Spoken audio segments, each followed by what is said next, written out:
Thank you very much.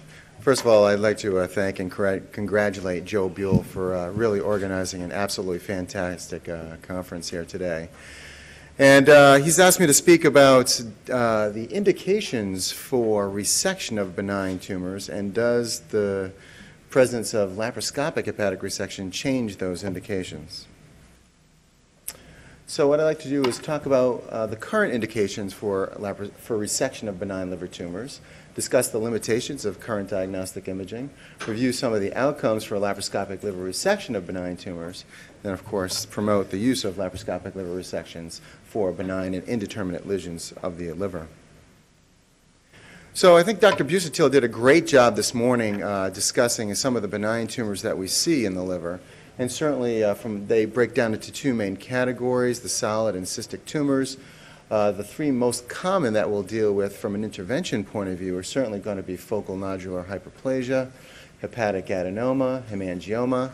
Unlikely that a hamartoma or bile duct hamartoma would cause sufficient problems to require resection. Chronic liver abscesses may be better off resected than drained. Then on the cystic point of view, we have simple hepatic cysts, which can certainly be large and become symptomatic, biliary cystadenoma, infectious and parasitic cysts, liver abscesses, and biomas, which can be a result of iatrogenic injury or trauma. So just to quickly run through some diagnostic imaging here, and I'm just looking for a pointer. Back up one. Is there a pointer up here? There's a separate, there it is. I got it. Somebody was hiding it. Okay. So again, Dr. Busatil had gone over this morning, but just for a very quick recap, this would be a typical X-ray findings of a focal nodular hyperplasia.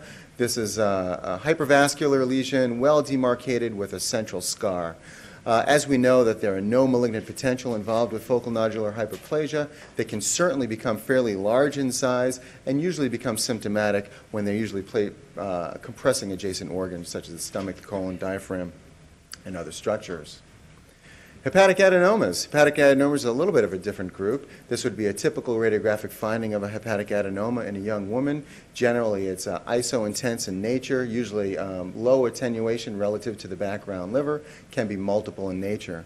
And we know the issues with hepatic adenomas are, one, they can certainly rupture and bleed, and secondly, there may be a conversion to hepatocellular carcinoma. So it's generally indicated to resect hepatic adenoma.